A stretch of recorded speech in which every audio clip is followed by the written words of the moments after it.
Bienvenue dans notre exploration du jour. On va parler d'une question, toute simple, mais qui crispe souvent. Quel âge as-tu? Ah oui, celle-là. On a tous connu ce petit moment de flottement, hein. Bon, alors, décortiquons ça un peu. On s'appuie sur des extraits d'un document Quel âge as-tu.pdf. Il est plein de stratégies, de répliques assez, astucieuses. Intéressant. Notre mission, c'est d'en tirer des tactiques, des trucs concrets, souvent avec de l'humour, pour naviguer cette question sans se prendre les pieds dans le tapis. Avec style même. Tout à fait. Et au-delà de la répartie, ce qui est fascinant ici, je trouve, c'est la dynamique sociale, la psychologie derrière ces échanges. Oui. Avoir une parade prête, c'est pas juste pour le bon mot, tu vois. C'est une manière de garder le contrôle, de pas se laisser déstabiliser par une curiosité qui peut paraître intrusive. C'est une gestion de son image, en fait. Exactement. Une micro-gestion de son image, de son confort dans l'interaction. Alors, allons-y. Premier cas, tiré des sources, le classique repas de famille, la belle-sœur qui demande cash. Le scénario redouté. Voilà. Et la suggestion, c'est « J'ai arrêté de compter après 25 ans, depuis je fonctionne en mode éternelle jeunesse ». Ah, pas mal. Ça fait sourire, c'est sûr. Mais c'est quoi la mécanique pour que ça marche vraiment, au-delà de la blague? Alors, bon, la légèreté du ton, c'est clair, c'est essentiel. Faut pas que ça sonne agressif. D'accord? Mais la structure est intéressante. D'abord, une esquive, genre « j'ai arrêté de compter ». Puis, une affirmation positive, un peu marrante, « éternelle jeunesse ». Et le truc crucial, hein, c'est ce qui est souligné dans le doc. C'est d'enchaîner. Oui, relancer direct avec une autre question. Genre « et toi, c'est quoi ton secret pour garder la pêche ?» Hop, on détourne l'attention. Ah, d'accord. Donc la redirection, c'est aussi important que la réplique elle-même, en fait. Faut pas laisser de blond après la boutade. Précisément.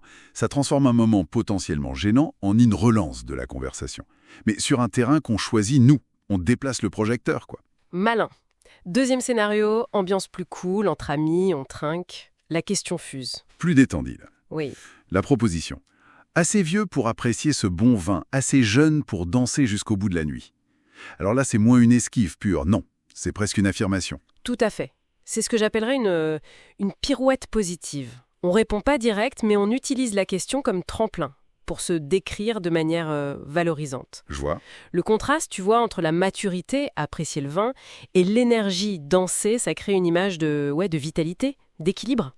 Mhm. Mais là, l'efficacité, ça dépend beaucoup de l'assurance, du ton, du regard. C'est plus une question d'âge, en fait. Ça devient une question de style de vie. Oui, ça transforme une donnée qui pourrait être vue comme neutre ou négative en une sorte de mini-manifeste personnel. Genre, voilà qui je suis, au-delà d'un chiffre. C'est fort comme retournement. C'est une forme d'auto-valorisation subtile, oui. On reprend la main sur la façon dont on se présente. Le document, il parle aussi d'un cas spécifique. Répondre à un ado. La suggestion change un peu. C'est « âge légal pour rigoler. Je l'ai dépassé, mais je garde le droit ». L'humour doit être différent pour un ado. L'adaptation est pertinente, je pense. L'idée d'âge légal, ça fait écho à un truc qu'ils connaissent, mais appliqué de façon décalée au rire, qui est universel. D'accord. Le fond reste le même. On dévie avec humour, on refuse la réponse factuelle. Mais la forme est ajustée pour créer une connivence, pour pas paraître trop sérieux, trop distant. Ça pourrait braquer un jeune, ça. C'est bien vu. Ça maintient le lien tout en contournant la question. Mais toutes ces stratégies, l'humour, les pirouettes, est-ce qu'il n'y a pas un risque que ça soit mal perçu parfois? Qu'on passe pour quelqu'un d'évasif ou même d'agaçant à force? C'est un point très juste, oui. Le contexte est absolument déterminant.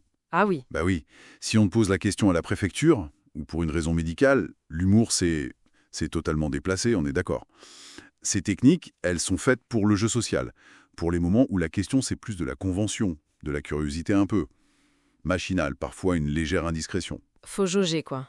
Voilà, il faut savoir jauger la situation, l'interlocuteur. Et puis, certaines personnes préfèrent la franchise avant tout. L'esquive pourrait les froisser. Ce ne sont pas des solutions miracles universelles. Ce sont des outils dans une boîte à outils relationnelle. D'accord, bien noté. Alors, si on résume un peu tout ça, le fil conducteur, ça semble être cette idée de reprendre le contrôle de l'interaction, non? Tout à fait. Que ce soit par l'humour, la redirection, une affirmation positive. Au fond, c'est moins de cacher son âge que de choisir comment on se positionne, face à la question et face à la personne qui la pose. Exactement. C'est gérer activement la conversation et l'image qu'on renvoie. Et ça soulève une réflexion plus large, je trouve, qui pourrait être intéressante à creuser. Oui, je vois où tu veux en venir. Au-delà de l'âge, comment est-ce que ces stratégies, l'esquive habile, la réponse décalée, la redirection positive, comment est-ce qu'elles pourraient nous servir pour d'autres questions personnelles? Celles qu'on juge délicates. Comme quoi, par exemple?